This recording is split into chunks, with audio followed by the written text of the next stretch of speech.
Hi, welcome back to Twin Trees Creative. It's Nick here, and we've got a brand new video for you. Today we're going to be talking about C-stands. We've just had a new C-stand come through the post. It's from Neewer. We're going to get the stand out, we're going to set the stand up, and we're going to talk through some of the basic practical uses of a C-stand. Okay, so here we go, is the box. Let's get it open.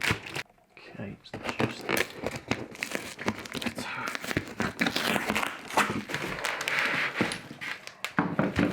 Okay, so that's the packaging done, and we've got everything out. We've got a few instructions, so that's the sort of instructions I like. 4 instructions, 4 simple steps. Let's see how easy it is to build. So far, the good news is that the packaging is not too excessive. Sometimes you buy stuff and you know, the packaging is about 3-4 times bigger than what you bought. And there's an Allen key just buried in the bottom of here, which I nearly missed. Important piece of kit. Let's get that a bit brighter. Using this LED light, we're going to put the Godox on to the C-stand, and it's not that great, so apologies for the harsh lighting. Open each leg to be 120 degrees. Fit into concave and convex grooves well. Don't know what that means. We have movement. Okay, so you put the Allen key into these bits and loosen it, and that's how you can turn your legs. You're beginning to see now why flat pack furniture is my nightmare. I don't like reading instructions. Okay. Okay, that looks pretty solid. Let's just get that tightened up, and then we'll move on to the next bit. The first impressions are really good. We bought several things from Neewer before. In fact, we should probably say we're not sponsored by Neewer. That would be fantastic, but we're not. We just buy a lot of their stuff because it's really, really, really good stuff. But at reasonable prices, and unless you're going to go out and you're going to spend that top price, then Neewer are really sort of, I won't call them budget, although their price point's fairly cheap. It's probably the lower end, but the products themselves are generally really, really good.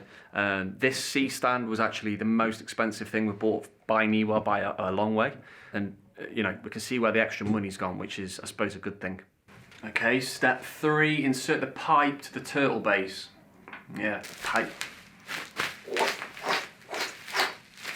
This is one mean pipe. Really sturdy. Nice foam grip there. This is going into here. Like so. And let's just get that tightened. Oh, that's going nowhere. Stand back. So the first thing to say right now is this is absolutely huge. So to put this in perspective, the room we're in now, the ceiling, I don't know, it's got to be 12, 13, maybe 13, 14 feet high.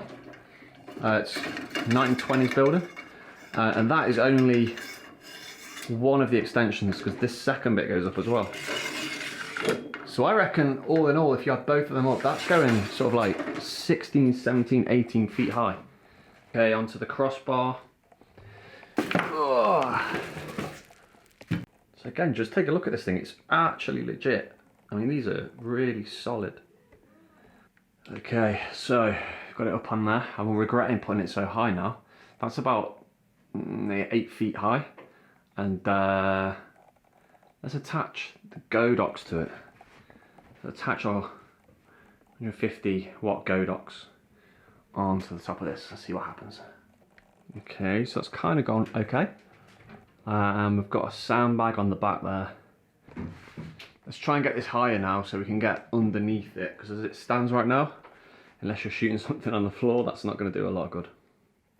Okay, so from the back of the room, it's a big old light, that, and it's looking pretty sturdy. It's looking pretty sturdy. There's a slight bend on that arm though, so I'm going to go and check that out.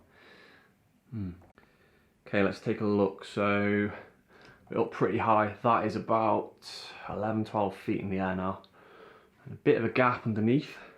The arm looks a little bit bent though, but there's a lot of weight on that both sides, so I think it's an acceptable amount of bend. Okay, we've gone for more of a 45-degree angle. We've had to shuffle a few things around.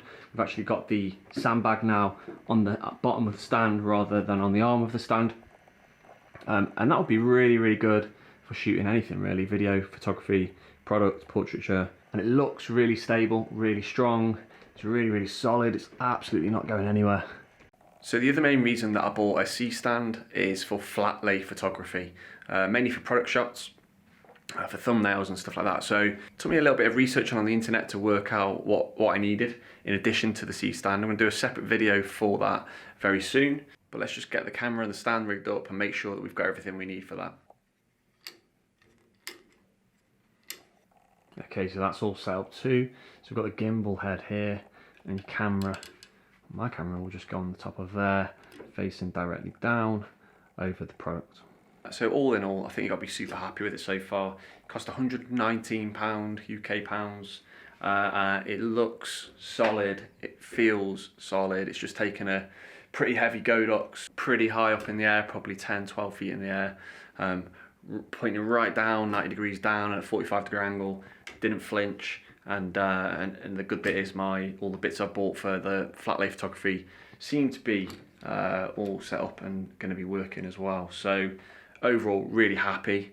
It won't fit into my the gear bag that we've got, but that's another story for another video. Thanks for watching. Take care.